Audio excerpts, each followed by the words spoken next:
So, para may handa yung ating puso, so lahat po tayo ay yumuko at manalangin. Dakila at makapagin namin Diyos na makapangyarihan sa lahat. Salamat po, Ama, sa iyong dakilang kaligtasan na iyong ipinagkaloob po sa amin. Nagpapasalamat po kami, Panginoon, dahil kami po ay iyong tinawag na isang makasalanan upang maunawaan po namin ang ayon po sa iyong kalooban. Sa lahat ng iyong mga ginawa po, Panginoon, para po kami ay maligtas, nagpapasalamat po kami dahil ikaw po ang umako ng lahat ng ito. Nagdana po ang iyong mahalagang dugo para po sa aming mga makasalanan upang hindi po kami mapunta doon sa walang hanggang impyerno. Kami po ay tinipon mo sa lugar na ito, Panginoon, upang makapakinig po ng iyong banal na salita. Naway buksan niyo po ang mga puso ng lahat ng mga nakikinig upang mas lubos po nila maunawaan ang lahat ng iyong naisabihin po sa kanila.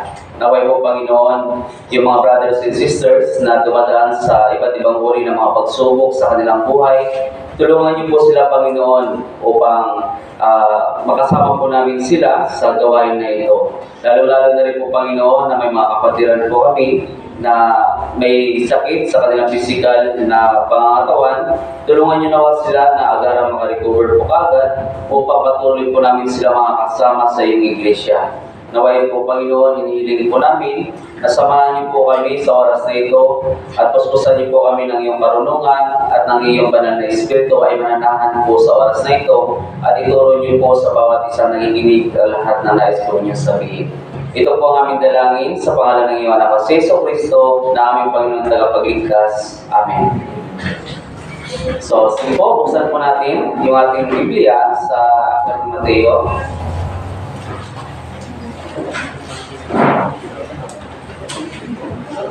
Aklat ni Mateo, chapter 9. Chapter 9 po.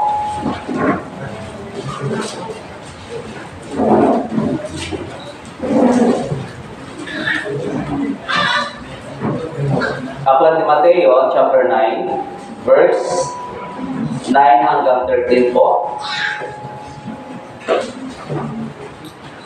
Mateo chapter 9, verse 9 hanggang 13. So kung nariyan na, sama-sama po natin itong basahin. Habang si Jesus ay naglalakad mula roon, nakita niya ang isang tao na tinatawag na Mateo na nakaupo sa tanggapan ng buwis. Sinabi niya sa kanya, "Sumunod ka sa akin." At siya ay tumayo at sumunod sa kanya. Habang nakaupo siya sa may hapagkainan sa bahay, dumating ang maraming paninilang buwis at ang makakasalanan at umupong kasalo ni Jesus at ang kanyang mga alagad. Na makita ito ng mga Pariseo, sinabi nila sa kanyang mga alagad, "Bakit naiisalo ang inyong guro sa mga maniningil ng buwis at mga makasalanan?" Ngunit nang marinig niya ito, ay sinabi niya, ang mga walang sakit ay hindi na kailangan ng magagamot, kundi ang mga may sakit. Kaya humahigit kayo at pag-aaralan ninyo kung ano ang mahulugan nito. Habang ang ibig ko ay hindi handog, sapagkat hindi ako pumarito upang tawagin ang mga tuwid, kundi ang mga kasalanan. So, sa oras na ito po yung pagwalay-walayan po natin yung verse na ito dito po sa aklat ni Mateo. So, ito po yung unang aklat sa New Testament, gaya po ng alam po natin, di ba? So, mahalaga yung mga bagay na mapag-aralan po natin patungkol po sa buhay po ni Mateo. So, ang pamagat po ng sermon ngayon ay Matthew's life before Jesus called him. So, dito po ay mapag-aralan natin yung buhay po ni Mateo. So, napakahalaga po ito na malaman po natin. So, sa aklat ni Mateo, so makikita po natin yung talaan po ng pinagmula ni Jesus Christ. Di ba po? Kaya doon po mismo ay makikita natin yung mga bagay na pinakita sa atin ng Diyos. Kaya yung ibig sabihin, so sa aklat po ni Mateo, ito po yung aklat ng katuparan. Ito po yung aklat ng katuparan. Kaya sa aklat ni Mateo, nakikita po natin na siya po ay isang tax collector. Di ba? So ano po yung pagkakilala po ninyo sa isang tax collector? Meron po bang konting lagay na tinatawag. Di ba? Madalas ay ganun po yung pagkaunawa po natin. Kaya dito sa Aklat ni Mateo, so malalaman natin at matutunan natin patungkol po sa kanyang buhay. So, alam din po natin na may apat, siya po ang unang aklat sa Gospel, di ba? Mateo, Marcos, Lucas, at Juan. Kaya, and then, siya rin po ang mahabang aklat sa apat na Gospel. Hanggang chapter 28, siya po yung pinakamahaba. Kaya, kung mapapansin po natin sa aklat ng Ebanghelyo ni Mateo, so yung pasimula ng buhay ng buhay ng Panginoong Jesucristo at kung paano din po tayo lumalakad sa harapan ng isang taong makasalanan, sa harapan po ng Diyos. Kaya sa verse na ito, verse 9, habang si Jesus ay naglalakad mula roon, nakita niya ang isang tao na tinatawag na Mateo na nakaupo sa tanggapan ng buwis. Sinabi niya sa kanya, sumunod ka sa akin, at siya'y tumayo at sumunod sa kanya. So, mapapansin natin si Mateo, hindi po siya nag-aalinlangan sa kanyang puso. Nung tinawag po siya ng Panginoong Jesucristo na sumunod ka sa akin, di ba? Hindi po siya nagdadalawang isip. So, marahil, naunawaan niya po anong ibig sabihin po sa kanya ng Diyos. Kaya sumunod po siya kaagad. So, magandang pangitain ito kay Mateo dahil tinawag siya ng Panginoong Jesucristo. Di ba po? So, tayo din, ganoon din po ang nangyari po sa atin. So, tayo po ay isang makasalanan. Marahil po yung iba ay mga ilang beses nakapanood ng Bible Seminar, ilang beses nakikinig Bible Seminar, pero hindi pa lubos na unawaan yung pagkatawag sa kanya ng Diyos. Pero may iba, isang beses nakapanood ng Bible Seminar ay agad sumunod sa kalooban ng Diyos. Di ba po? So, hindi pare-parehas. So, dito kay Mateo ay tinawag siya ng Diyos, pero sumunod din po siya agad.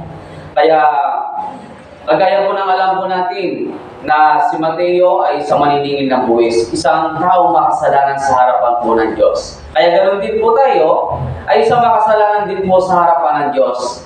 Kaya habang tayo noon ay makasalanan sa harapan ng Diyos, so wala tayong nakikilala ng Diyos na buhay.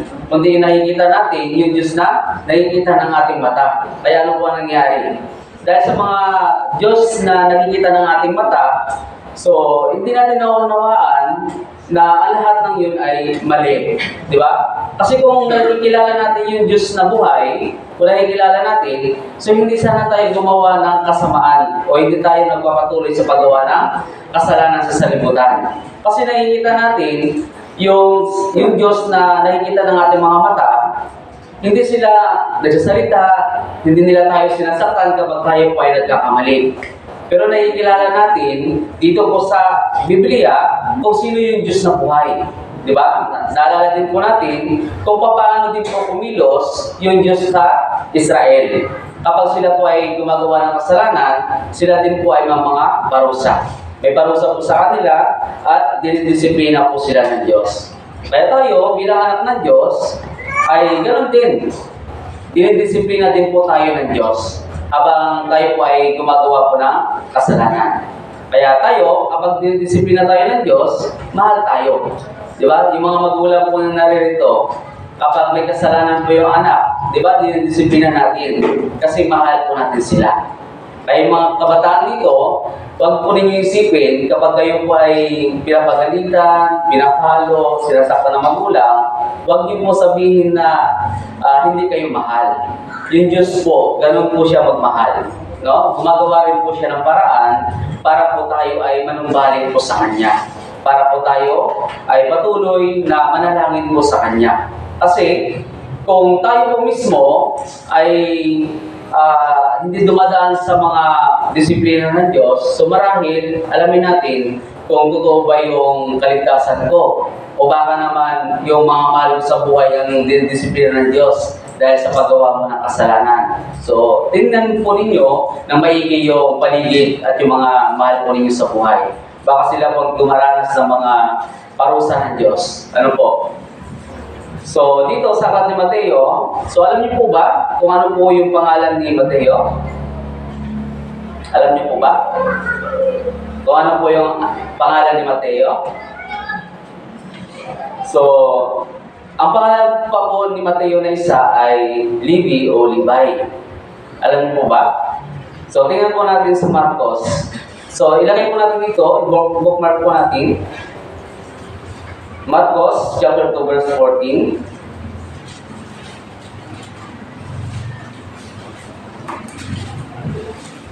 Marcos chapter 2 verse 14 po. So, kanila yung napasahin po natin. Habang siya naglalakad, nakita niya si Levi na anak ni Alfeo na nakaupo sa tanggapan ng buwis at sinabi sa kanya, "Sumunod ka sa akin." Tumayo siya at sumunod sa kanya. So, isa pa po, Lucas chapter 5 verse 27. Lucas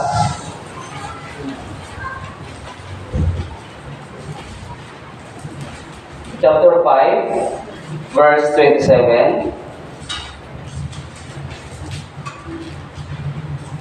So, basahin po natin. Pagkatapos ito ay umalis si Jesus at nakita ang isang maniningil ng buwis na ang pangalan ay Levi na nakaupo sa tanggapan ng buwis at sinabi niya sa kanya, "Sumunod ka sa akin." So, napansin po ninyo? So, dito, sa aklat po, sa dalawang aklat ni Marcos at saka ni Lucas, nabanggit po yung Levi. Di ba po? Levi o Levi. So, ang pagkakilala natin, si Mateo. Di ba? Si Mateo po ang tinutukoy po dito. Si Mateo po ang tinutukoy po dito. Kaya marahil, ay hindi po nabanggit ng Panginoong Jesucristo na yung pangalan niya ay Levi o Levi. Hindi po nabanggit. Pero ang binanggit po ng Panginoong Jesucristo, si Mateo. Di ba po? Si Mateo, sumunod ka sa akin. Pero pinapakilala ni Marcos at saka ni Lucas ay Levi. So, kung mapapansin natin, di ba? Kung mapapansin po natin, ang kahulugan ng Levi po ay kaisa. Yung kahulugan po nito ay kaisa o kasama tayo lahat. Parang ganito po ang kahulugan ng Levi. Kaya kung mapapansin din po natin, so sa Old Testament, yung mga pangalan ng mga tinawag ng Diyos, pinapalitan yung pangalan. Napapansin po ba ninyo? Di ba si Abraham, ano pong pinalit? Abraham? Di ba po? And then si Sarah. Si Sarai. Di ba? Sarah. Si Jacob. Israel. Si Simon. Si Simon po. O Simon? Simon. Si Peter o Pedro. Di ba po? Si Saul. Si Paul o si Pablo. So, si Mateo ay si Levi. So, mapapansin po natin, so lahat po ng mga tinatawag ng Diyos ay pinabalikan po yung pangalan. Diba? Yung pinagkalooban ng Diyos. So, maganda po ito na pinapalitan ng Diyos yung mga pangalan. Kasi, dati ay makasalanan po tayo. And then, pinalitan ng Diyos yung ating panibagong buhay. Tinawag po tayo mga Kristiyano, anak ng Diyos. So, simula po noon, ay tayo po mismo ay anak na ng Diyos. Tayo po mismo ay Kristiyano na. Pinalitan na ng Diyos yung ating pagkatao. Pinalitan na ng Diyos yung ating pagkatao dahil tayo lahat ay tinubos po ng Diyos. Tinubos po tayo ng Diyos sa pamamagitan po ng mahalagang dugo. Kaya sa pamamagitan po ni Mateo, so nakikita po natin yung mga bagay doon na makasalanan si Mateo. Di ba? Nakaupo sa tanggapan ng buwis, and then nandoon lahat ng mga kasama niya yung mga makasalanan.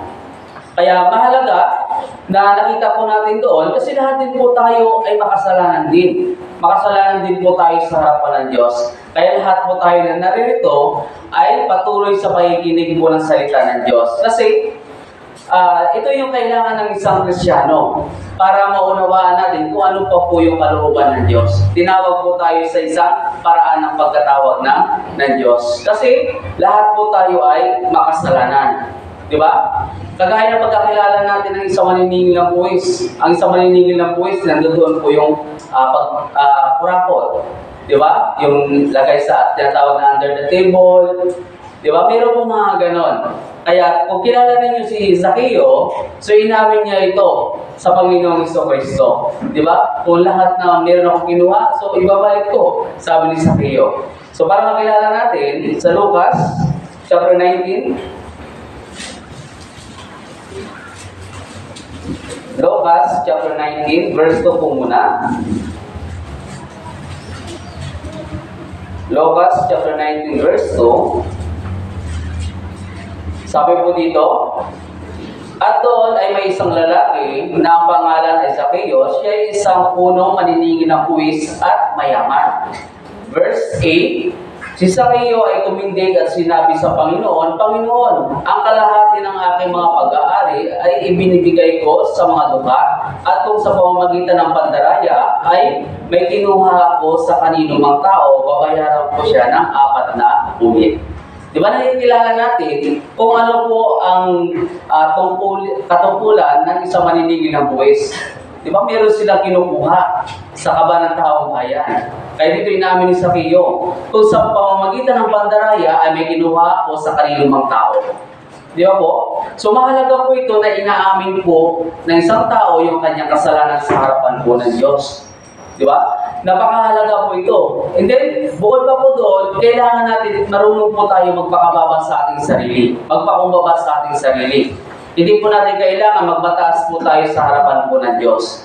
Kung tayo po ay nagmamataas sa harapan ng Diyos, marahil wala po tayo dito ngayon. Tama po ba? Wala po tayo dito ngayon. Kung sinasabi natin sa ating sarili, ay hindi ako makasalanan. Ang makasalanan, yung mga magnanakaw, yung mga nag-i-snatch, yung mga nakapatay, yung mga nakakulong, marahil yun lang. Kapag tayo po ay hindi marunong magpakumbaba sa harapan ng Diyos. Kaya sinasabi ng Diyos, lahat ng tao na narito ay makasalanan. Dahil lahat po tayo ay nagmula sa isang tao. Nagmumula po tayo sa isang tao. Kaya sinabi ng Diyos, lahat tayo ay makasalanan sa kanyang harapan. Pero yung mga Pariseo at mga Iskriba, so ano po yung ginagawa nila? Nagmamataas sila sa kanilang sarili. Hindi nila naunawaan kung bakit sinasabi ito ng Panginoong Kristo sa kanila at pinapakita sa kanila kung paano tinawag niya yung isang makasalanan. Pinakita sa kanila. Di ba maraming mga tao sa panahon po natin ngayon ay kagaya ng mga Pariseo at mga Iskriba na hindi nila kinikilala ang sarili na makasalanan. Ay, hindi ako makasalanan. Yun ang makasalanan lang, yung mga nakakulong. Marami yan. Yun na lang ang pag-aralan ninyo ng salita ng Diyos para magbago sila. Hindi nila kiniklaim sa kanilang sarili na sila po ay isang makasalanan. Kaya po maraming tao na katulad ng mga Iskriba at ng mga Pariseo. And then, so sa Lucas chapter 5,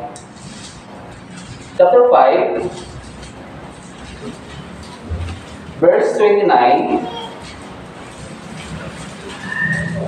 Lucas chapter 5, verse 29, si Mateo po ay mayaman dahil siya po ay isang maniningil ng buwis. Kaya ang Panginoong Kristo kanya po pinaghanda. Nagkaroon ng isang piging. Kaya dito, Mateo chapter 5, Lucas chapter 5, verse 29, sabi po dito, ipinaghanda siya ni Levi ng isang malaking piging sa kanyang bahay at napakaraming maniningil ng buwis at iba pa na nakaupong kasalo. Yes. Di ba dito po sabi, ay pinaghanda siya ni Levi ng isang malaking piging sa kanyang bahay. So, kung mapapansin po natin kung paano po siya natuwa sa Panginoong Kristo. And then, mapansin din po natin na meron pa pong ibang kasama maniningil na buwis na kasama nila dito. Di ba? Ito po yung napansin po natin. Kaya nakita natin na pinaghandaan po siya ni Mateo, isang malaking piging. So, lahat po tayo, sa pagbabalik po ng Panginoong Kristo, ay maghahanda din po tayo ng isang malaking piging. Di ba? Isang malaking piging. Paghahanda din po tayo. Pero, sa kwento nito, nakikita po ito ng mga Pariseo at ng mga Iskriba. Nakikita nila ito. Kaya doon po sa Mateo, chapter 9 ulit, balik po tayo doon. Mateo, chapter 9, verse 10 at 11. So, babasahin ko po muli. Habang nakaupo siya sa may hapagkainan sa bahay, dumating ang maraming maniningil ng buwis at mga makasalanan, at umupo kasalo ni Jesus at ng kanyang mga alagad. Na makita ito ng mga Pariseo, sinabi nila sa kanyang mga alagad, bakit nakikisalo ang inyong guro sa mga maniningil ng buwis at ng mga makasalanan? So dito pa lamang po, hindi na nila naintindihan. Sinabi na po nila, bakit yung inyong guro ay nakikisalo sa maniningil ng buwis at sa mga makasalanan. Di ba? Kung mapapansin po natin, nakita na po nila at sila po mismo nagsabi. Ito po yung kanilang question sa mga alagad ng Panginoong Jesucristo. Bakit nakikisalo kayo? Bakit nakikisalo ang iyong guro sa mga maniningil ng buwis at ng mga kasalanan? Ito po yung kanilang tanong. Pero narinig po ito ng Panginoong Jesucristo. Ito po yung sagot kung bakit nakikisalo ang Panginoong Jesucristo sa mga makasalanan. Verse 12 at verse 13, ito po yung sagot. Ngunit nang marinig niya ito, ay sinabi niya, ang mga walang sakit ay hindi nangangailangan na manggagamot, kundi ang may sakit. Kaya humayo kayo at pag-aralan ninyo kung ano ang kahulugan nito, habang ang ibig ko at hindi handog. Sapagkat hindi ako pumarito upang tawagin ang mga matuwid, kundi ang mga makasalanan. Kasi inamin nila sa kanilang sarili, ay hindi ako makasalanan. Ako ay isang matuwid, alagad ako ng Diyos. Di ba ganun po yung mga nagmamataas sa kanilang sarili? Di ba na hindi nila tinatanggap sa kanilang sarili na sila ay makasalanan. Kung tayo po ay tinatanggap natin yung ating sarili, na tayo po ay makasalanan sa harapan ng Diyos, so nandito tayo. Tinawag tayo ng Diyos para makinig sa Kanya salita. Tinawag tayo ng Diyos para tayo ay maligtas. Kung mapapansin natin sa kwento ni Mateo, tinawag niya po yung mga makasalanan. Di ba po? Tinawag niya po yung mga makasalanan. Kaya sabi dito, habag ang ibig ko, hindi pagmamayabang, hindi pagmamataas. Di ba po? Habag ang ibig ko, sabi ng Panginoong Jesucristo. Ay ganoon din po, sa mga tao, nais ng Diyos ay ganoon din ang marating. Habag ang nais po ng Diyos sa kanila. Kaya dito sabi, sapagkat hindi ako pumarito upang tawagin ang mga matuwid, kundi ang mga makasalanan. Kaya nga po, lahat tayo ay nag-evangelize kasi tinatawag natin sila kasi sila din po ay makasalanan, kagaya din po natin. Sila din po ay makasalanan na kagaya din po natin, na tinatawag din po sila ng Diyos. Pero may mga dumarating, may mga hindi dumarating. Di ba po? Kaya tayo, naririto sa harapan ng Diyos upang patuloy po sa pakikinig ng salita ng Diyos. Upang mas lubos pa po natin maunawaan kung ano ang ibig sabihin ng Diyos sa ating buhay habang nananatili pa po tayo dito sa liputan. Hindi po pwedeng isang bisis lang. Hindi po pwedeng isang linggo lang. Kundi kaya habang buhay po tayo dito. Dahil ganun po ang kapalaran natin dito sa sanlibutan. Pinapanatili tayo ng Diyos dito para saan? Para sa mabuti at magandang balita na ipamahayag sa lahat ng mga tao. Kaya nga po nanatili pa po tayo dito. Bakit simula nung naligtas tayo, hindi na tayo kinuha kaagad?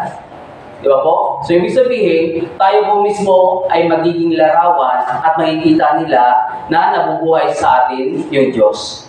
Kaya nanatili pa po tayo dito sa sanlibutan. Hindi pa po tayo kinumuha. Kasi meron pa po tayo kailangang gampanan sa ating buhay Kristiyano. Meron pa po tayo dapat gampanan.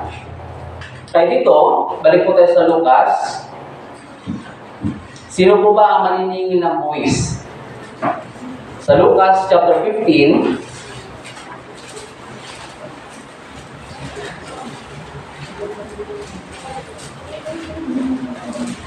Lucas chapter 15, verse 1 and 2.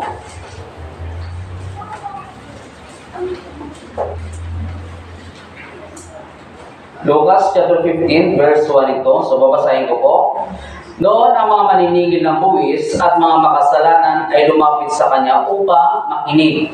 Ang mga Pariseo at ang mga Eskriba ay nagbulong-bulungan na nagsasabi, tinatanggap ng taong ito ang mga makasalanan at kumain kasalo nila. So, pansinin po natin dito. Di ba? Ang mga maniningil ng buwis at mga makasalanan lumapit sa kanya upang makinig. So, anong ginagawa natin ngayon? Lumapit tayo sa Diyos, tayo ay nakikinig. Kasi tayo ay makasalanan. Hindi kagaya ng mga Pariseo na bubulong-bulungan, tinatanggap ng taong ito ang makasalanan at kumakain kasalo nila. Di ba? Kaya verse 3 hanggang verse 7, kaya't isinasalaysay niya sa kanila ang talinghagang ito. Sino sa inyo na mayroong 100 tupa at mawala ng isa sa mga iyon ay hindi iiwan ang 99 sa ilang at hanapin ang nawawala hanggang sa ito'y kanyang matagpuan. At kapag natagpuan niya, pinapasan niya ito sa kanyang balikat na nagagalak. Pag-uwi niya sa tahanan, tinatawag niya ang kanyang mga kaibigan at ang kanyang kapitbahay na sinabi sa kanila, makigalak kayo sa akin sapagkat natagpuan ko ang aking tupang nawawala. Verse 7, basahin po natin. Sinasabi ko sa inyo, magkaroon ng higit na kagalakan sa langit dahil sa isang makasalanan na nagsisisi kaysa siyang na taong matuwid na hindi nangangailangan na pagsisisi. Diba? Nakikita po ba ninyo? Yes, sa verse 6 sabi, sa verse 7, kapag natagpuan niya, pinapasan niya ito sa kanyang balikat na may nagagalak. Di ba? So, ang Panginoong Kristo po, habang bitbit niya po ito yung cross at yung ating mga kasalanan doon, na gusto niya maligtas ang lahat ng mga tao, so siya po ay nagagalak kahit siya po ay nasasaktan. Kung mapapansin po natin, yung hirap at ginawa ng Panginoong Kristo habang papunta siya doon sa Golgotha para siya ay ipako. Di ba? Kung mapapansin po natin ito, kung gaano kahirap na pagpasan ng isang mabigat na cross. And then, dumadana po yung kanyang dugo. Walang tubig, walang kinakain. Para saan? Para po sa atin ito. Para po sa atin. Kaya dito, sa verse 7, sinabi ko sa inyo, magkakaroon ng higit na kagalakan sa langit dahil sa makasalanang nagsisisi. Kaysa 99 na tao matuwid na hindi nangangailangan ng pagsisisi. Di ba po? Yes, kapag may isang taong naligtas, yung mga anghel sa langit ay nagsasaya kapag mayroon pong naligtas. So, ganun po kahalaga. Ganun po kahalaga sa harapan ng Diyos ang isang taong naliligtas ang Espiritu. Ganun po kahalaga. Kaya tayo po minsan, huwag po tayong mapanghinayang kahit sa Bible Seminar, isa lang natin hirap. Di ba? Minsan, sa first day, ang dami. Pero habang papalapit ang fifth session, parang pakunti na pakunti. Pero isipin po natin kung gaano kahalaga sa harapan ng Diyos ang isang taong nagsisisi. Di ba po? Mahalaga sa Diyos. Huwag po tayo mapanghinayang sa isang tao, sa marami na walang interes. Kundi doon tayo sa taong may interes. Kasi ganun po kahalaga sa Diyos. Doon siya natutuwa. Dahil yun po mismo ang taong nagsisisi na hinahanap po ng Diyos. So maraming mga tao na umaattend sa Bible Seminar ay ayaw maniwala, ay hindi totoo yan. Kahit pinapakita na ng Biblia at ng mga evidence ay pinapakita pero ayaw pa rin maniwala. Di ba? Ibig sabihin, nagmamalaki pa rin siya sa kanyang sarili. Ay hindi totoo yan. Sulat na ng tao yan. Di ba? Gawa-gawa lang ng tao yan. Maraming ganun ang ginagawa. Maraming ganun na nangyayari sa panahon po natin ngayon.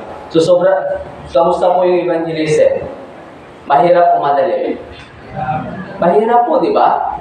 Pero dahil sa paghihirap na yan, nakikiramay tayo sa kahirapan ng Panginoong Jesucristo. Di ba? Kaya huwag po rin yung isipin na kapag tinatanggihan kayo, huwag po rin yung yun ikahiya na tinatanggihan kayo. Bakit po? Sino po bang nananahan sa bawat isa? Yung Diyos po, di ba? Ang nananahan sa bawat isa. Hindi kayo ang tinatanggihan, kundi ang Diyos ang tinatanggihan nila.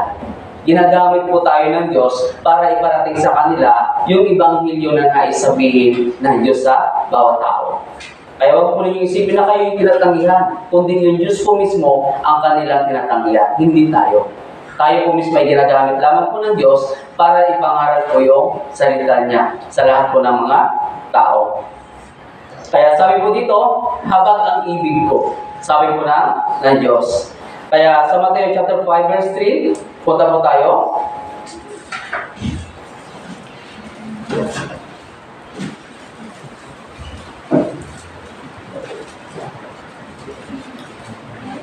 So, basahin po natin Matthew chapter 5, verse 3. Mapalad ang mga mapagpakumbaba sapagkat mamanahin nila, verse 3, mapalad ang mga dukha sa Espiritu sapagkat kanila ang kaharian ng Diyos. Yes, sabi dito, mapalad ang mga dukha sa Espiritu sapagkat kanila ang kaharian ng langit. Di ba po? Yes, so tayo po mismo, isa po tayo doon, dukha po tayo sa harapan po ng Diyos. Di ba? Kaya nga po, mahirap sa isang mayaman na makatanggap ng kaligtasan. Kasi ang iniisip niya, yung kayamanan dito sa sanlibutan. Yun po yung iniisip niya. Pero, kapag may mayaman dito, sorry po, baka may mayaman dito magalit sa akin. Mayaman ako. Di ba po? Pero hindi lahat. Hindi po lahat. Di ba? Kapag yun ay na-open po natin sa Diyos, na tayo po ay nagsisisi, tatanggapin po tayo ng Diyos. So, ibig sabihin noon, ay tinatanggap natin na tayo po ay makasalanan sa harapan po ng Diyos. Tayo po ay makasalanan sa harapan po ng Diyos. Kaya Mateo chapter 11, Mateo po chapter 11, verse 28.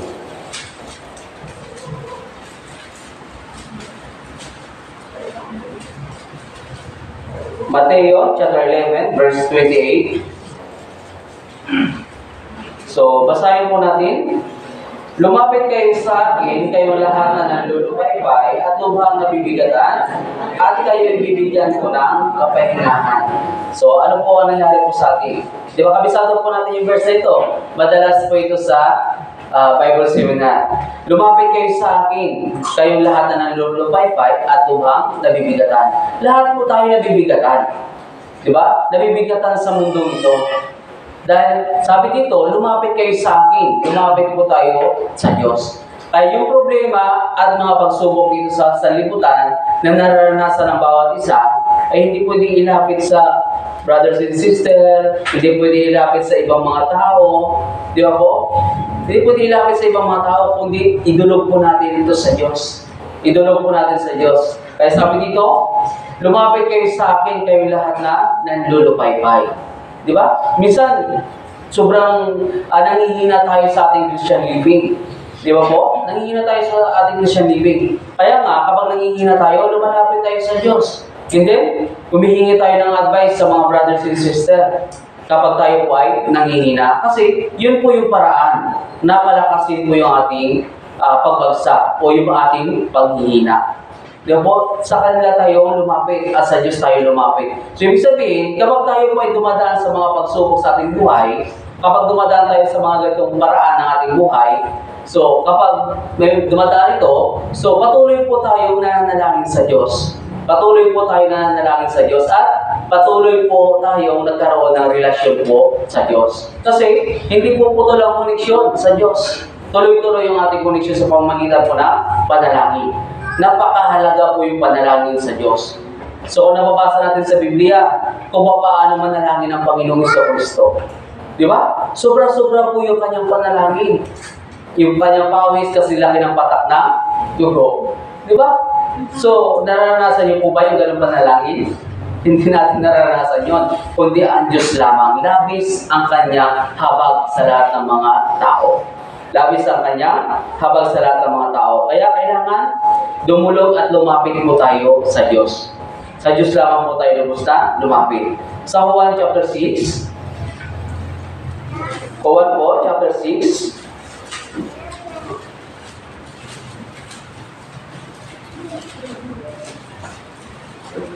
Verse 37. Juan chapter 6. Verse 37. So, basahin po natin. Ang lahat ng ibinibigay sa akin ng aking Ama ay lalapit sa akin. At ang lumalapit sa akin ay kailan ay hindi ko itatapoy. Yes.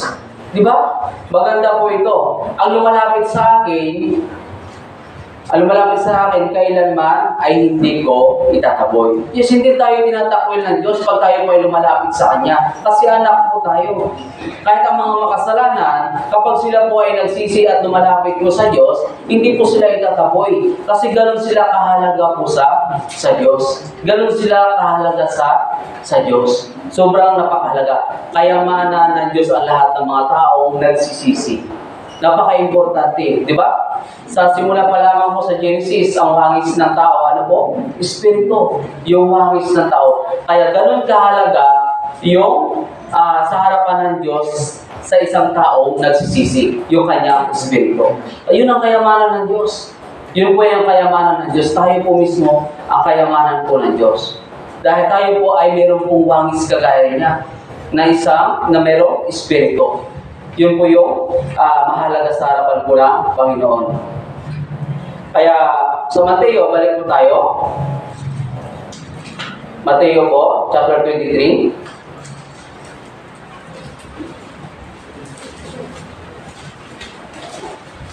Mateo chapter 23, verse 13 hanggang 15 po.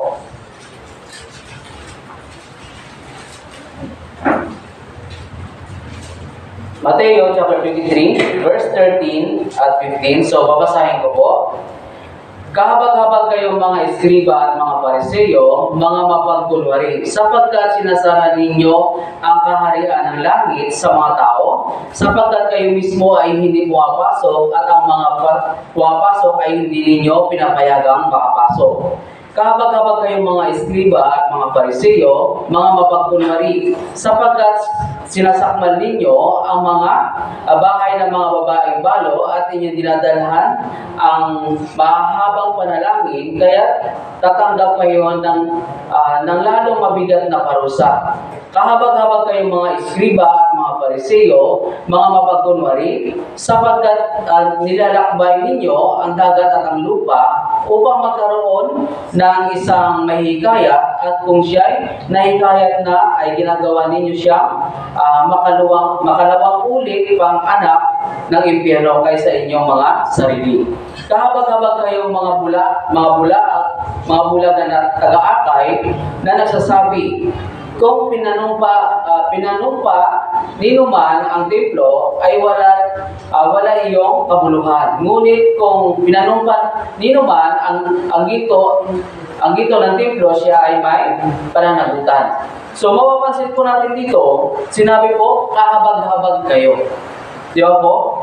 So, 4 na beses po ito sinabing kahabag-habag kayo. Di ba? Kahabag-habag kayo.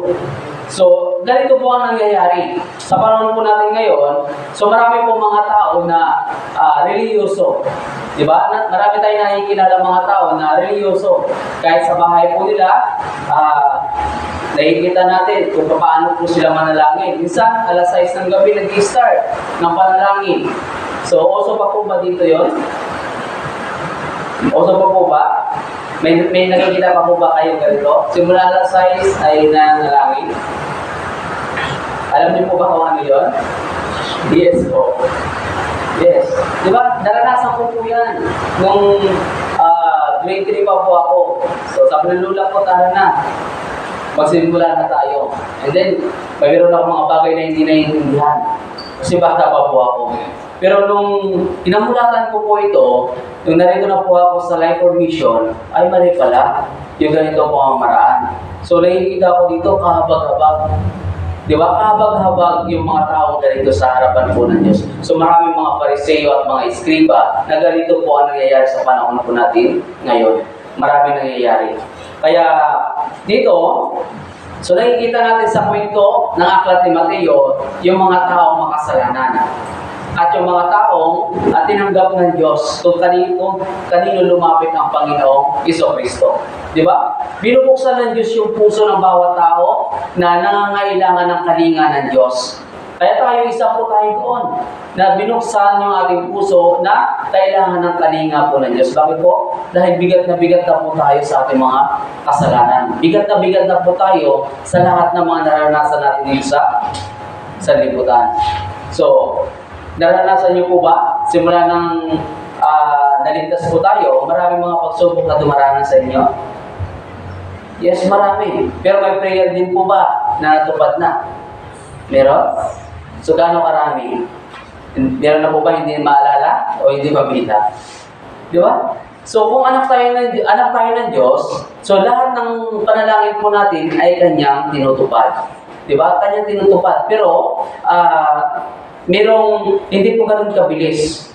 Merong mabagal, sa iba merong mabilis. Di ba po? May ganun panalangin. Kaya sabi ng Diyos, sis lang. Kasi bakit? Kapag ganun po, baka meron pang nakakagawa pa tayo ng kasalanan sa harapan ng Diyos. Di ba po? Kaya dito sa mga iskriba na nakikita natin, ganito sila inilalarawan po ng Diyos. Kasi sinasarahan nila yung salita ng Diyos sa harapan ng maraming tao. Hindi nila tinuturo na mabuti. Meron silang Biblia, pero hindi rin po nila tinuturo kung ano ang nais ng Diyos sa bawat tao. Gusto lang po nila, sige, sayaw, sayaw, tapos pagpapagaling. Di ba yun ang kanilang binubungad? Pero, ang nais ng Diyos na maligtas yung kanilang espiritu, hindi po nila tinuturo. Di ba po? Hindi po nila tinuturo. Kaya ganito po ang nangyari, kahabag-habag kayo mga eskriba at mga Fariseo. Ganito sila. Bakit dito sa atin? Wala tayo yung may pinapagaling. Di ba? Bakit dito wala sa atin? Kasi tayo po mismo hindi natin ginagawa yon. Dahil tinuturo natin patungkol po mismo sa kaligtasan po ng ating espiritu. Di ba po? Kasi gumaling nga yung katawan, pero yung espiritu mo ay patay, wala pa rin sa harapan po ng Diyos. Kaya ganito, kahabag-habag kayo sa akin. Kahabag-habag kayo mga eskriba at mga Fariseo. Di ba po? Kung maunawaan natin ito, kung gaano sila kabagabag sa harapan po ng Diyos, sobra po yung kanilang nakikita. Kaya verse 24 hanggang 28, babasahin ko po, verse 24 at 28 hanggang 28. Kayong mga bulag na taga-akay, sinasabi ninyo ang niknik, sinasala ninyo ang niknik, ngunit nilulunok ninyo ang kabilyo. Kahabag-habag kayong mga eskriba at mga Fariseo, mga mapagkunwaris, sapagkat nililinis ninyo ang labas ng kupa at ng pinggan, ngunit sa loob ay puno sila ng kasamaan at kalayawan. Ikaw ay bulag na Fariseo, linisin mo muna ang loob ng kupa at ng pinggan upang luminis din naman ang labas nito. Kahabag-habag kayong mga eskriba at mga Fariseo, mga mapagkunwari, sapagkat tulad kayo sa mga pinaputing libingan na maganda tingnan sa labas, ngunit sa loob ay puno ng mga buto at ng mga patay at ng lahat ng uri ng karumihan. Verse 28, basahin natin. Gayon din naman kayo na sa labas ay mistulang matuwid sa mga tao. Ngunit sa loob ay puno kayo ng kunwari at kasamaan. Di ba po? Kung makikita natin yung nicho, gaano kaganda sa labas. Pero kapag binuksan, gaano kadumi at ang amoy. Sobra. Tama mo ba? Ganito sila. Meron na dumadamit sila ng damit tupa. Maganda, pero sa loob, may interest. May ibang interest sa loob. Di ba? Ito, mayaman. Maganda to. Kailangan ma-evangelize ko to para malaki yung offering. Di ba po? May ganun sila. And then, sila din po mismo ay sumasakay sa mga bus. Di ba po? Sumasakay sa mga bus, nabibigay ng mga sobre. Pinalangin ko kayo para makarating kayo saan? Makarating kayo ng ligtas dun sa pupuntahan ninyo. Di ba? Hindi niya sinasabi para makarating kayo sa langit. Pag-pray ko kayo para makarating kayo sa langit. Di ba po? Kaya ganito po ang karamihan na nangyayari. Di ba po? Maraming karamihan na ganito pa ang nangyayari. Kahabag-habag kayo mga eskriba at mga Fariseo, mga mapagkunwari. Kaya hindi tayo dapat magpakunwari. Dapat ilabas natin kung ano yung nais sabihin ng Diyos para po sa kanila. Di ba po? Hindi tayo ganito sa harapan po ng Diyos. Hindi tayo marunong magpakunwari sa harapan po ng Diyos. Kaya ito, hinalin tulad sa isang maduming nicho. Di ba? Maputi, maganda, pero sa loob, sobrang dumi. Sobrang dumi po yung puso. Kaya, dito po sa unang Timoteo po, punta tayo, unang Timoteo chapter 2.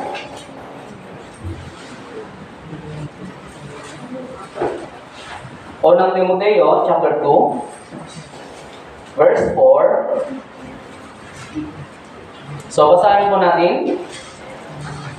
Na nagnanais na ang lahat ng tao ay maligtas at makarating sa pagkakilala ng katotohanan. Yes, kailangan po ay hindi tayo marunong magpakunwari sa mga tao. Di ba? Kailangan ilabas natin kung ano po yung sabihin po ng Diyos. Bakit po? Na nagnanais na ang lahat ng tao ay maligtas at makarating sa pagkakilala ng katotohanan. Ganito rin po yung puso ng lahat ng mga Kristiyano. Gusto niya maligtas po yung mga tao dahil sila po mismo ay naliligaw. Di ba? Gusto natin sabihin po yung katotohanan. Gusto natin sabihin yung katotohanan sa lahat ng mga tao. Kaya sabi na nagnanais na ang lahat ng tao ay maligtas at marating sa pagkakilala ng katotohanan. Ganito po yung puso ng Diyos. Kaya narito tayo ngayon. Nakarating tayo sa pagkakilala ng katotohanan na nagmumula po sa kanyang salita. So ganito tayo dati. So balik po tayo Mateo chapter 23. Balik po tayo Mateo chapter 23.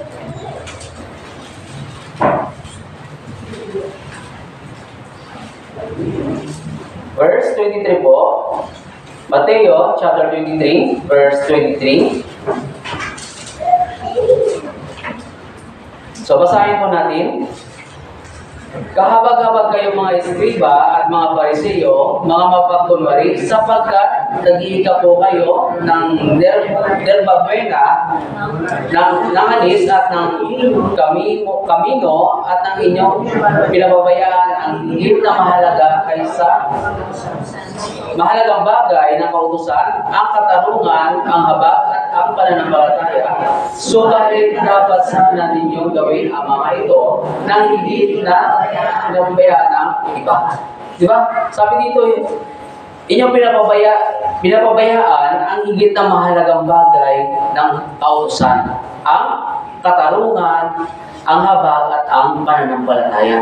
Di ba? Ganito, hindi nila tinutuunan ng pansin ang mga bagay na gusto ng Diyos. Yung pananampalataya, yung habag.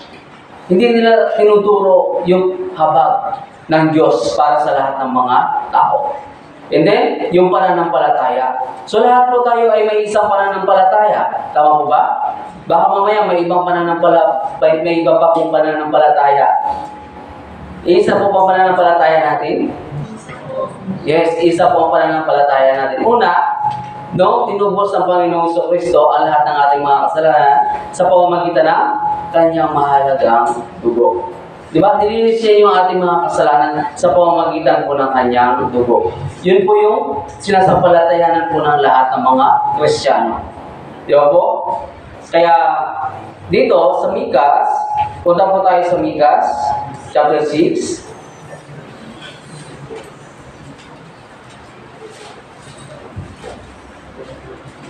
Mikas chapter 6, verse 8.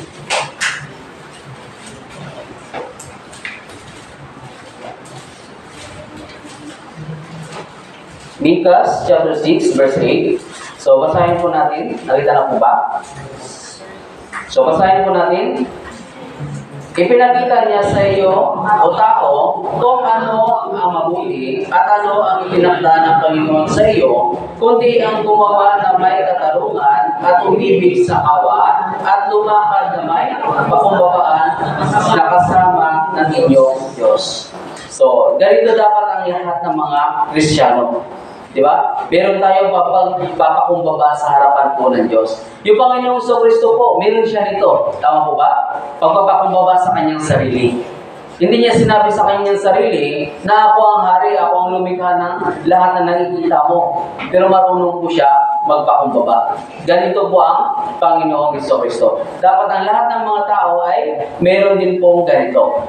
Di ba? Merong pakumbabaan sa kanyang sarili. Di ba po? Sabi dito, at ano ang itinakda ng Panginoon sa iyo, kundi ang gumawa ng may katarungan at umiibig sa kawaan. At lumakad na may kapakumbabaan na kasama ng iyong Diyos. Kasama natin palagi po yung Diyos. Kaya dapat meron tayong ganito, pagpapakumbaba sa ating sarili at sa ating puso. Hindi po natin kailangan po mapagmataas, di ba? At higit sa lahat, kapag tayo po ay nag-evangelize, ay dapat marunong tayo sa ating sarili na huwag tayo makipagsagutan. Di ba po? Hindi po natin kailangan makipagsagutan kasi kapag tayo po ay nakikipagsagutan sa kanila, ano po ang nangyayari? Tumataas, umiinit, parang gustong ilabas na sa sabog. Tama po ba? Kapag nagkakaroon ng ganito. So, ibig sabihin, natutuwa po yung Diablo. Natutuwa siya na meron pong nag-aaway. Di ba po? Dahil hindi po pwede na tayo po ay nakipagsagutan. Kagaya ng Panginoon Kristo, nung hinuli siya ng mga iskriba, ng mga Fariseo, ano po ang nangyari? Nakipagsagutan po ba siya? Hindi. Di ba po? Hindi po siya nakipagsagutan, kundi nagpakumbaba po siya sa kanyang sarili. Sa harapan din po ni Pilato. Di ba? Nagpakumbaba din po siya sa kanyang sarili. Hindi niya sinabi na siya ay hari. Di ba? Kundi sino nagsabi? Si Pilato po mismo ang nagsabi. Kung yun ang sinabi mo, yun ang pagkaunawa mo. Kaya si Pilato po, ano po ang nangyari? Wala siya nakitang kasalanan sa Panginoong Jesucristo. Kaya ganun po ang nangyari. Kaya kailangan matuto po tayo magpakumbaba sa ating sarili. And then, bukod pa po doon, kailangan matutunan natin yung pagsunod po sa salita po ng Diyos. Mahalaga kasi yung pakikinggan natin, and then saka po yung pagsunod. Bakit po? Nalala po ba ninyo yung kwento ni Saul? Di ba? Nung sinabi ni Samuel, sabi ng Diyos sa mga Amalekita, sinabi ng Diyos, napatayin ninyo, lupigin ninyo yung mga Amalekita. Wala kayong ititira kahit isa. Huwag kayong kumuha kahit isa sa kanilang kayamanan o sa kanilang mga hayop. Kundi patayin ninyo lahat. Kahit bata o matanda, patayin ninyo lahat. Pero ano po ang nangyari? Hindi siya nakinig sa salita. Kaya maganda, mahalaga na matuto tayo makinig at sumunod sa salita po ng Diyos. Kaya tingnan po natin ang example sa unang Samuel, chapter 15.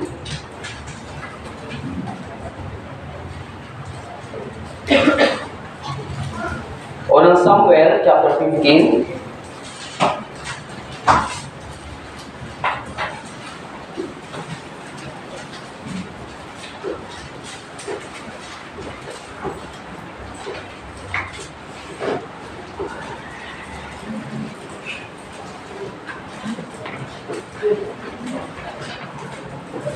Verse 8 po. Unang Samuel chapter 15, verse 8. So, babasahin ko po muna. Kinuha niyang buhay si Agag na hari ng mga Amalekita at ganap na nilipol ang buong bayan sa pamamagitan ng talim ng tabak. Verse 9. Ngunit itinira ni Saul at ang taong bayan si Agag at ang pinakamabuti sa mga tupa, mga baka, mga pinataba, mga kundiro at lahat ng mahalaga at hindi nila ganap na pinuksa ang mga ito. Lahat ng mga bagay na habang at walang halaga ay ganap nila winasak. Di ba nagtira? Si Agag, and then yung mga hayop ay tinira nila. Ano pong ginawa? Dinala po nila ito.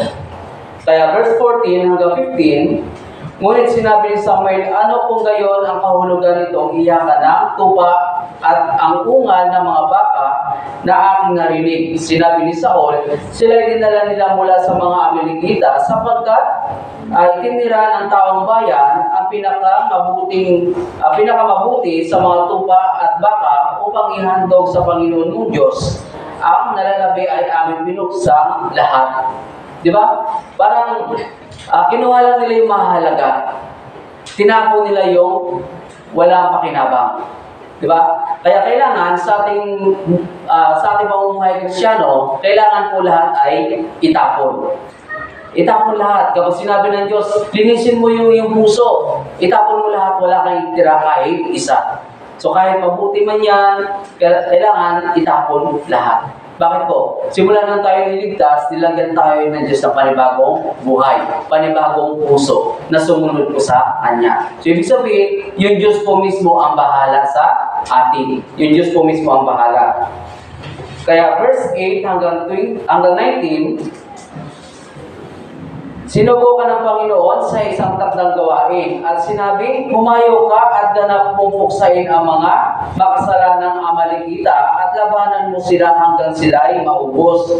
Bakit hindi mo sinunod ang tinig ng Panginoon, kundi ikaw ay dumuluhong sa samsam at ginawa mo ang masama sa paningin ng Panginoon? Verse 20, sinabi ni Saul kay Samuel, "Oo, aking sinunod ang tinig ng Panginoon at ako'y pumunta sa daang pinagsubuan sa akin ng Panginoon. Aking dinala si Agag na hari ng Amalekita at aking pinuksa na lahat ang mga pinatay na lahat ang mga Amalekita."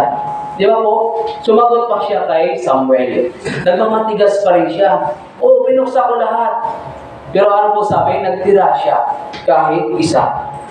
Nagtira siya sa mga Amalekita. Di ba po? Sinabi ng Diyos, puksain lahat. Pero hindi po siya sumunod sa utos po ng Diyos. Kundi, sumunod pa rin po siya sa sarili niyang pangunawa, sa sarili niyang kalooban. Kaya verse 22, basahin po natin. Verse 22, at sinabi ni Samuel, "Ang Panginoon kaya ay may malaking kasiyahan sa mga handog na sinusunod at sa mga alay gaya ng pagsunod sa tinig ng Panginoon. Tiyak na ang pagsunod ay mabuti kaysa alay at ang pakikinig kaysa taba ng tupang lalaki." Di ba? Mahalaga ang pagsunod at ang pakikinig kaysa mga alay. Di ba? Yes. Kapag nagagawa natin ito, yung kalooban ng Diyos at ang lahat ng pangangailangan natin, yung Diyos po mismo ang bahala magdagdag po sa atin.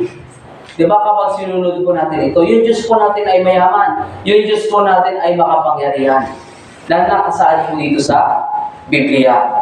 Kaya ano po ang nangyari? Itinakwil siya ng Diyos. Tama po ba? Si Saul po ay itinakwil ng Diyos dahil sa katigasan ng kanyang puso. Dahil sa katigasan ng kanyang puso. Verse 23, sapagkat ang paghihimagsik ay gaya ng isang makasalanan ng pangkukulang at ang katigasan ng ulo ay gaya ng katampalasan at pagsamba sa mga Diyos-Diyusan. Sapagkat itinakwil mo ang salita ng Panginoon, itinakwil ka rin niya sa pagiging hari. Kung pansinin po ninyo, ang hindi pagsunod kagaya ng isang paghihimagsik na pagkukulang at pagsamba sa mga Diyos-Diyosan. Bakit po? Di ba? Halimbawa, may isang pag-aari tayong mahalaga sa atin. Tapos inutos ng Diyos, itapon mo yan, wasakin mo yan. Kapag hindi natin yung ginawa at nandoon pa rin, sabi ng Diyos, yun ay iyong Diyos-Diyosan. Tama po ba? Yun ay iyong Diyos-Diyosan.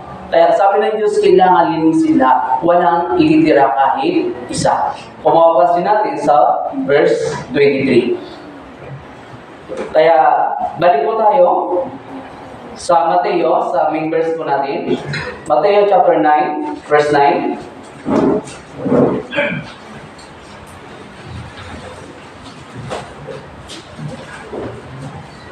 Mateo chapter 9, verse 9. So, babasahin ko po muli. Habang si Jesus ay naglalakad mula roon, nakita niya ang isang tao na tinatawag na Mateo na nakaupo sa tanggapan ng tuwis. Sinabi niya sa kanya, "Sumunod ka sa akin." At siya'y sumunod, at tumayo at sumunod sa kanya. So, dito po ay nakikita natin yung buhay po ni Mateo. Kung paano po siya sumunod po sa salita po ng Diyos. Kung paano niya tinanggap yung katungkulan na iaatang po sa kanya ng Diyos, ng Panginoong Jesucristo. Di ba po? Kaya kung maintindihan natin yung buhay ng isang makasalanan sa kwento po ni Mateo, so sobrang dami po dito. Di ba? Sa loob po ng mahabang aklat ni Mateo hanggang chapter 28, so makikita natin doon kung gaano karaming mga makasalanang tao. At kung paano din ito, binabago ng Diyos. Binubuksan ng Diyos yung kanilang mga puso. Kaya sa Roma, chapter 12 po, punta tayo saglit. Roma, chapter 12.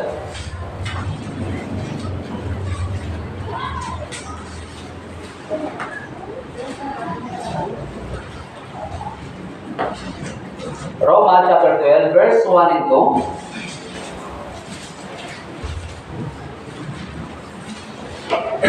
Romans chapter 12, verse 1 and 2. So, basahin po natin.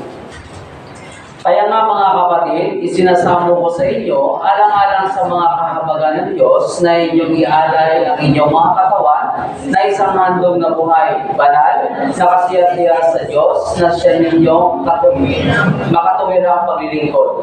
Huwag ninyong tularan ng sanlibutan ito, kundi magbago kayo sa pamamagitan ng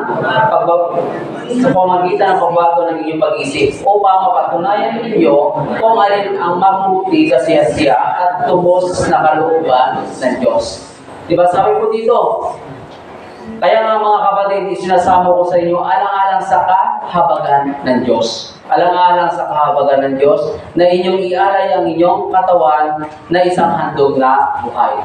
So, ibig sabihin, simula nang naligtas po tayo, kung ano ang natitira nating buhay dito sa salimutan, bigyan natin ng halaga yung Diyos. Bigyan natin ng time at oras yung Diyos. Simula nang tayo ay naligtas. Diba? Kaya nga po, sabi dito, ihandog ninyo ang inyong katawan na buhay para po sa paglilingkod po sa Panginoon. Huwag po natin tularan ng sanlibutan ito dahil ang sanlibutan ito ay puno ng kasamaan. Dahil sa huli, ay wawasakin din po ito ng Diyos. So, ibig sabihin, yung isip at puso natin, huwag natin masyadong ituon dito sa sanlibutan. Kundi ituon natin sa paglilingkod po sa Panginoon. Ituon po natin sa paglilingkod po sa Panginoon. Kaya sabi dito, verse 2, kundi magbago kayo sa pamamagitan ng pagbabago ng inyong pag-iisip. Sa pamamagitan ng pagbago ng inyong pag-iisip. Unang Pedro, chapter 1, Unang Pedro po, chapter 1, verse 14. Unang Pedro, chapter 1, verse 14 po. So, basahin po natin na sama-sama. Tulad ng mga masunuring mga anak, huwag kayong gumaya sa masamang pagnanasa ng inyong kamangmangan noong una. Sabi dito, tulad ng mga masunuring anak, huwag kayong gumawa ng masasamang pagnanasa. Diba? Ano po ba yung isip po natin dati? Diba? Gusto natin magpayaman, gusto natin lumago yung ating buhay dito sa sanlibutan. Pero, kailangan, sabi po, maging masunurin kayo mga anak. Susumunod tayo sa salita po ng Diyos. Yun po yung nais at kalooban po ng Diyos. Nakukuha po ba ninyo? Yes. Okay po. So, balik po tayo sa Mateo chapter 28, last verse. Mateo chapter 28.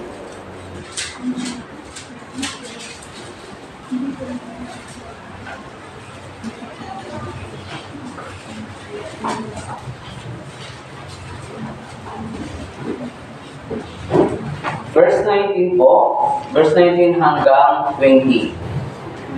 Mateo chapter 28, verse 19 at 20. So, last verse po ito sa aklat po ni Mateo. So, basahin po natin. Kaya't sa pag-aayon ninyo, gawin ninyong alagaan ang lahat ng mga bansa. Bautismuhan ninyo sila sa pangalan ng Ama, ng Anak, at ng Espiritu Santo, at turuan silang sundin ang lahat ng mga bagay na inuutos ko sa inyo. At narito, ako'y kasama ninyo palagi hanggang sa... Yes. Hindi tayo pababayaan po ng Diyos kung tayo po ay naglilingkod po sa Kanya. Kung tayo po ay tinatanggihan ng mga tao, sabi dito, kasama natin ang Diyos. Hanggang saan? Hanggang sa katapusan po ng panahon. So, ibig sabihin, hindi niya po tayo pababayaan. Basta, ituro natin kung alin ang mabuti at kasaya-siya sa Panginoon. Diba? Ipangaral natin ng Ebanghelyo na mayroong kagalakan. At matuto tayo ng kahabagan sa ibang mga tao. Matuto po tayo ng kahabagan sa ibang mga tao. Kaya sabi dito, gawin ninyong alagaan ang lahat ng mga bansa, bautismuhan ninyo sila sa pangalan ng Ama at ng Anak at ng Espiritu. At turuan silang sundin ang lahat ng mga bagay na iniutos ko sa inyo. Diba? Yung mga bagay na inutos ng Panginoon sa atin. Ipangaral ninyo ang magandang balita sa lahat ng nilalang dito sa sanlibutan. Yun po yung utos ko sa atin ng Diyos. Huwag natin hayaan na, ligtas na ako, okay na yan, sapat na to. Di ba po? So, alam po natin na may gantimpala sa langit. Di ba? Okay lang po ba kung tagapalakpak po tayo? Diba? Lalo-lalo na po kapag graduation, kapag may mga top 1, top 2, so ano po yung mga walang top? Ano po nangyayari? Tagapalakpak. Tama po ba? So kahit kapiranggot lang, sana meron tayong gantimpala sa langit kapag ginagawa natin ito. Ano po? Hindi po madamot ang Diyos. Hindi po madamot ang Diyos. Ibinigay niya yung kanyang sarili at buhay para sa atin. Hindi siya madamot. Binibigay niya po lahat. Okay po? So hanggang dito lamang, lahat mo tayo yung at manalangin. Ama namin Diyos na makapangyarihan sa lahat, salamat po Panginoon sa iyong dakilang kaligtasan na iyong pinagkaloob po sa amin. Nagpapasalamat po kami Panginoon sa pagkakilala sa iyo at sa aklat po ni Mateo po Panginoon kung paano po yung kanyang buhay nung siya ay nabubuhay pa. Nung bago po siya ninyo tinawag. Naway po Panginoon ay magkaroon po ng aral po sa amin ito. Naway po sa inyo po ang aming patuloy po buksan ng aming mga puso sa paglilingkod po sa iyo Panginoon. Tulungan niyo po yung mga kapatiran po dito sa Lapidario Church. Naway lumago po sila sa kanilang pananampalataya at huwag niyo po silang pababayaan po Panginoon. Panghawakan niyo po sila ng iyong makapangyarihang kamay. Tulungan niyo po sila Panginoon sa lahat ng oras at sa lahat ng panahon na natitira ng kanilang buhay dito sa salibutan. Ito po ang aming dalangin sa pangalan ng iyong anak na si Jesucristo na aming Panginoon tagapagligtas. Amen. Maraming salamat po.